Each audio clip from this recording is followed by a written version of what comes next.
ಹನುಮಧ್ವಜ fight ಜೋರಾಗಿದೆ. DC ಕಚೇರಿಯ ಮುಂಭಾಗದಲ್ಲಿ ಈಗ ಕಾರ್ಯಕರ್ತರೆಲ್ಲ ಸೇರಿಕೊಂಡಿದ್ದಾರೆ. ಇನ್ನು ಕುಮಾರಸ್ವಾಮಿ ಅವರು ಕೂಡ ಮಾಜಿ ಸಿಎಂ ಕುಮಾರಸ್ವಾಮಿ ಅವರು ಈಗ ಮಂಡ್ಯ ತಲುಪಿದ್ದಾರೆ. ಬಿಜೆಪಿ ಪ್ರತಿಭಟನೆಯಲ್ಲಿ ಈಗ ಕುಮಾರಸ್ವಾಮಿ ಅವರು ಭಾಗಿಯಾಗಿದ್ದಾರೆ. ಸೊ ಡಿಸಿ ಕಚೇರಿ ಎದುರು ಈಗ ಪ್ರತಿಭಟನಾಕಾರರು ಜಮಾಯಿಸಿದ್ದಾರೆ.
ಮಾಜಿ ಮುಖ್ಯಮಂತ್ರಿ ಕುಮಾರಸ್ವಾಮಿ ಅವರು ಕೂಡ ಈಗ ಮಂಡ್ಯ ತಲುಪಿದ್ದಾರೆ. ಪ್ರತಿಭಟನೆಯಲ್ಲಿ ಭಾಗಿಯಾಗಿದ್ದಾರೆ. ಅಲ್ಲಿ ಜೆಡಿಎಸ್ ಕಾರ್ಯಕರ್ತರು, ಬಿಜೆಪಿ ಕಾರ್ಯಕರ್ತರು, ಹಿಂದೂ ಸಂಘಟನೆಯಿಂದವರು ಎಲ್ಲರೂ ಕೂಡ ಅಲ್ಲಿ ಭಾಗಿಯಾಗಿದ್ದಾರೆ. ಬಹಳ ವಿಶೇಷವಾಗಿ ಕುಮಾರಸ್ವಾಮಿ ಅವರು ಕೇಸರಿಯ ಒಂದು ಶಾಲನ್ನ ಹಾಕೊಂಡಿರೋದು ಬಹಳ ವಿಶೇಷವಾಗಿ ಕಾಣಿಸ್ಕೊಳ್ತಾ ಇತ್ತು. ಸಾಮಾನ್ಯವಾಗಿ ಕುಮಾರಸ್ವಾಮಿ ಅವರ ಕೊರಳಿನಲ್ಲಿ ಕಾಣಿಸ್ತಾ ಇದ್ದಿದ್ದು ಹಸಿರು ಟವೆಲ್ ಅನ್ನ ಹಾಕೊಳ್ತಾ ಇದ್ದಿದ್ದು ಕಾಣಿಸ್ಕೊಳ್ತಾ ಇದ್ದಿದ್ದು ಅವರನ್ನ ನೋಡಿದಾಗ. ಬಟ್ ಇಲ್ಲ ಅಂದರೆ ಒಂದು ಕರ್ಚೀಫನ್ನು ಇಟ್ಕೊಂಡಿರೋ, ಒಂದು ಟವೆಲಿನ ಇಟ್ಕೊಂಡಿರೋರು. ಆದರೆ ಫಸ್ಟ್ ಟೈಮ್ ಅವರು ಕೇಸರಿ ಶಾಲನ್ನು ಕೊರಳಲ್ಲಿ ಹಾಕ್ಕೊಂಡಿದ್ದಾರೆ.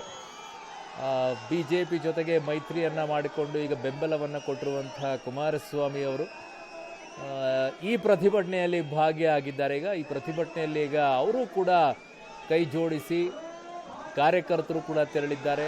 ನಾಯಕರಾಗಿರುವಂಥ ಕುಮಾರಸ್ವಾಮಿ ಕೂಡ ತೆರಳಿದ್ದಾರೆ. ಅಲ್ಲಿ ಅವ್ರೇನು ಮಾತನಾಡ್ತಾರೆ ಅನ್ನುವಂಥದ್ದು ಬಹಳ ಕುತೂಹಲಕಾರಿಯಾಗಿದೆ. ಬಹಳ ಕಾಯ್ತಾ ಇದ್ದೀವಿ. ಅವರು ಅಲ್ಲಿಗೆ ಹೋಗೋಕ್ಕಿಂತ ಮುಂಚಿತವಾಗಿಯೇ ಒಂದು ಮಾತನ್ನ ಕೂಡ ಹೇಳಿದರು. ಸಮಾಜವನ್ನ ಒಡೆಯುವಂಥ ಕೆಲಸವನ್ನ ಈ ಸರ್ಕಾರ ಮಾಡ್ತಾ ಇದೆ ಅನ್ನುವಂಥ ಆಕ್ರೋಶವನ್ನ ಕುಮಾರಸ್ವಾಮಿ ಅವರು ಹೊರಹಾಕಿದ್ರು. ಸೊ ಹಾಗಾಗಿ ಅವರ ಮಾತು ಬಹಳ ಕುತೂಹಲವಾಗಿದೆ. ಈಗ ಅವರ ಮಾತಿನ ಮೇಲೆ ಅವ್ರು ಏನು ಮಾತನಾಡ್ತಾರೆ ಅಂತ. ಕಾರಣ ಹಳೆ ಮೈಸೂರು ಭಾಗದಲ್ಲಿ ಈಗ ಹೇಗೆ ಪ್ರಾಬಲ್ಯ ಈಗ ಬೇರೆ ಕಡೆಗೆಲ್ಲ ಬಿಜೆಪಿಗಿದೆಯೋ ಆ ರೀತಿಯಾಗಿ ಈಗ ಹಳೆ ಮೈಸೂರು ಭಾಗದಲ್ಲಿ ಇನ್ನೂ ಸ್ಟಿಲ್ ಇದೆ ಜೆಡಿಎಸ್ಗೆ. ಹಾಗಾಗಿ ಕುಮಾರಸ್ವಾಮಿ ಅವರು ಮಾತನಾಡೋದ್ರ ಮೇಲೆ ಈಗ ಗೊತ್ತಾಗುತ್ತೆ ಏನು ಹೇಳ್ತಾರೆ, ಏನು ಮಾತನಾಡ್ತಾರೆ ಅಂತ.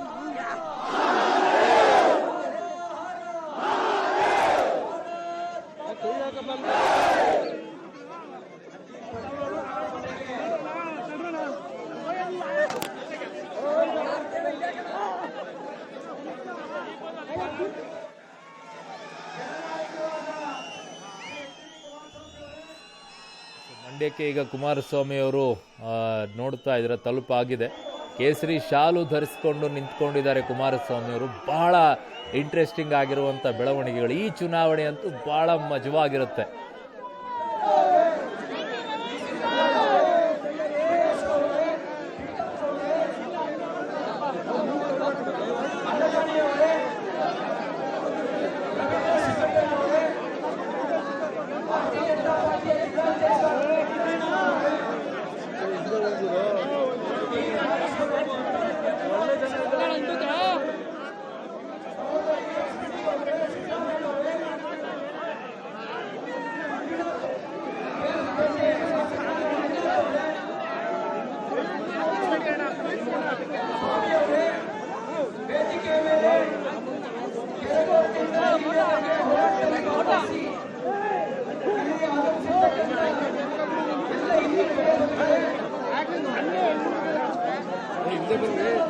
ಒತ್ತರಿಸಿ ಮುಂದಕ್ಕೆ ಹೋಗ್ಬಿಟ್ರೆ ಹೆಂಗ್ರಿ?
ಯುದ್ಧ ಮಾಡಬೇಕಾದ್ರೆ ಇಂಥ ಧ್ವಜ ಹನುಮ ಧ್ವಜ.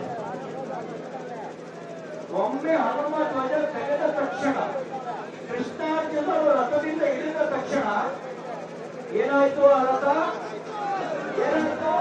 ರಥದಿಂದ ಇಳಿದ ತಕ್ಷಣ ಏನಾಯ್ತು? ಆ ರಥ ಭಸ್ಮ ಆಗೋಯ್ತು. ಹಾಗೆಯೇ ಧ್ವಜ ತೆಗೆದ ಕಾಂಗ್ರೆಸ್ ಸರ್ಕಾರವೂ ಕೂಡ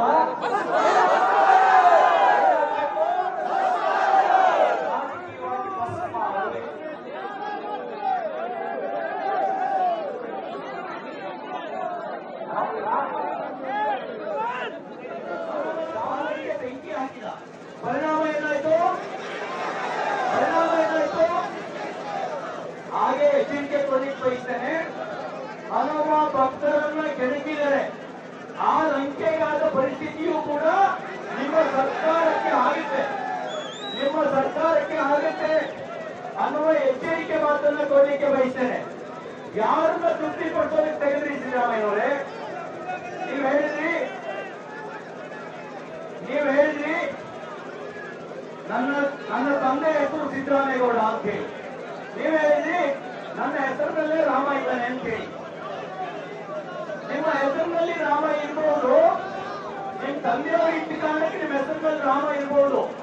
ಆದ್ರೆ ನಿಮಗೆ ರಾಮ ಭಕ್ತಿ ಇಲ್ಲ ಅನ್ನೋದನ್ನ ನಿಮ್ಮ ನೀಚ ಕೃತ್ಯದ ಮೂಲಕ ತೋರಿಸಿದೆ. ನಿಮ್ಮ ನೀಚ ಕೃತ್ಯ ಇದೆಯಲ್ಲ, ನಿಮಗೆ ರಾಮ ಭಕ್ತಿ ಇಲ್ಲ ಅನ್ನೋದನ್ನ ತೋರಿಸಿದೆ. ಹನುಮನ ಎದೆಯಲ್ಲಿ ರಾಮ ಇದ್ದ. ಹನುಮನ ಧ್ವಜ ತೆಗೆಯೋದ್ರ ಮೂಲಕ ನೀವು ರಾಮನ ವಿರೋಧಿ ಮತ್ತು ಹನುಮನ ವಿರೋಧಿ ಅನ್ನೋದನ್ನ ಸಾಬೀತುಪಡಿಸಿದಿ. ಯಾರನ್ನು ತೃಪ್ತಿಪಡಿಸೋದಕ್ಕೆ ಇದನ್ನು ಮಾಡಿದ್ರಿ? ನನಗನ್ಸುತ್ತೆ ಯಾವ್ದಾದ್ರು ಭೂತ ಪ್ರೇತ ಮೆಟ್ಕೊಂಡಿದ್ರೆ ಆ ಭೂತ ಪ್ರೇತ ಮೆಟ್ಕೊಂಡು ಹಿಂಗೆ ಆಗ್ತಾರೆ. ಬಹುಶಃ ಕಾಂಗ್ರೆಸ್ಸಿಗೆ ಮೆಟ್ಟಿರೋ ಭೂತ ಪ್ರೇತ ಅಂತಿಂತ ದೆವ್ವ ಮೆಟ್ಟಿಲ್ಲ. ಇದಕ್ಕೆ ಮೆಟ್ಟಿರೋ ದೆವ್ವ, ಈ ಕಾಂಗ್ರೆಸ್ಸಿಗೆ ಮೆಟ್ಟಿರೋ ದೆವ್ವ ಟಿಪ್ಪು ಸುಲ್ತಾನ್ ದೆವ್ವನೇ ಮೆಟ್ಟಿರುವುದು. ಆ ಟಿಪ್ಪು ಸುಲ್ತಾನ್ ಕೂಡ ಶ್ರೀರಂಗಪಟ್ಟಣದ ಮೂಡಲ ಆಂಜನೇಯ ಮಂದಿರದಲ್ಲಿದ್ದಂತ ಹನುಮನನ್ನ ತೆಗೆದು ತನ್ನ ಅವಸಾನವನ್ನ ತಾನೇ ತಂದ್ಕೊಂಡ. ಈ ಆಧುನಿಕ ಟಿಪ್ಪು ಸುಲ್ತಾನ್ ದೆವ್ವ ಮೆಟ್ಟಿರುವಂತ ಸಿದ್ದರಾಮಯ್ಯನವರು ಅವರು ಕೂಡ ತನ್ನ ರಾಜಕೀಯ ಅವಸಾನವನ್ನ ಹನುಮ ಧ್ವಜವನ್ನ ತೆಗೆಯೋದ್ರ ಮೂಲಕ ತಂದುಕೊಂಡಿದ್ದಾರೆ. ಕರ್ನಾಟಕದ 28 ಲೋಕಸಭಾ ಕ್ಷೇತ್ರವನ್ನ ಕಾಂಗ್ರೆಸ್ ಸೋಲುತ್ತೆ. ಎನ್ಡಿಎ ಭಾರತೀಯ ಜನತಾ ಪಾರ್ಟಿ ಬಿಜೆಪಿ ಜನತಾದಳದ ನೇತೃತ್ವದ ಎನ್ಡಿಎ ಗೆಲ್ಲುತ್ತೆ ಅಂತಕ್ಕಂಥ ಸಂದೇಶವನ್ನು ನೀವು ಕೊಟ್ಟಿದ್ದೀರಿ. ನಾವು ಈ ಸರ್ಕಾರಕ್ಕೆ ಆಗ್ರಹ ಮಾಡೋದು ಇಷ್ಟೇ, ನೀವು ತಪ್ಪಾಡಿದ್ದೀರಿ.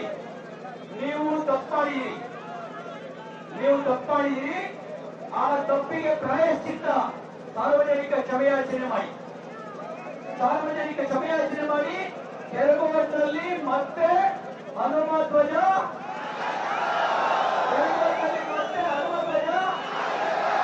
ಹಾರಾಡಬೇಕು. ಹಾರಾಡುವವರೆಗೆ ನಾವು ಇವತ್ತು ಜನಾಕ್ರೋಶ ಅರ್ಥ ಮಾಡ್ಕೊಂಡಿದ್ದಾರೆ ಅಂತ ಭಾವಿಸ್ತೇನೆ. ಕಾಂಗ್ರೆಸ್ ಅವರ ಫ್ಲೆಕ್ಸ್ ಕಂಡ್ರೆ ಕೂಡ ಜನ ಆಕ್ರೋಶ ವ್ಯಕ್ತಪಡಿಸ್ತಾ ಇದ್ರು. ನೀವು ಊರಿಗೆ ಕಾಲಿಡಕ್ಕಾಗಲ್ಲ, ನೀವು ಕಾಲಿಡಕ್ಕಾಗದೇ ಇರುವಂತ ಪರಿಸ್ಥಿತಿ ಬರುತ್ತೆ. ಪೊಲೀಸ್ ಬಲದ ಮೂಲಕ ಎಷ್ಟು ದಿನ ನೀವು ರಾಜಕೀಯ ಮಾಡಬಲ್ರಿ? ಪೊಲೀಸ್ ಬಲದ ಮೂಲಕ ಪ್ರಜಾಪ್ರಭುತ್ವದಲ್ಲಿ ರಾಜಕೀಯ ಮಾಡಕ್ಕಾಗುತ್ತಾ? ಎಷ್ಟು ದಿನ ಮಾಡ್ತಾರೆ? 3 ದಿನ ಮಾಡ್ಬೋದು, 4 ದಿನ ಮಾಡ್ಬೋದು. ಆಮೇಲೆ ನಿಮ್ಮ ಆಟ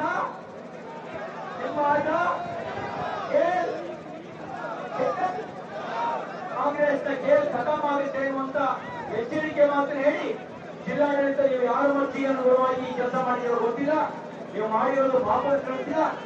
ತಕ್ಷಣ ಅಲ್ಲಿಗೆ ಪ್ರತಿಷ್ಠಾಪನೆ ಮಾಡುವಂತ ಕೆಲಸವನ್ನ ಮಾಡಬೇಕು ಅಂತ ಹೇಳಿ ಆಗ್ರಹಿಸಿ ಈಗ ಈ ಸಭೆಯನ್ನು ಉದ್ದೇಶಿಸಿ ಕರ್ನಾಟಕ ಸರ್ಕಾರದ ಮಾಜಿ ಮುಖ್ಯಮಂತ್ರಿಗಳು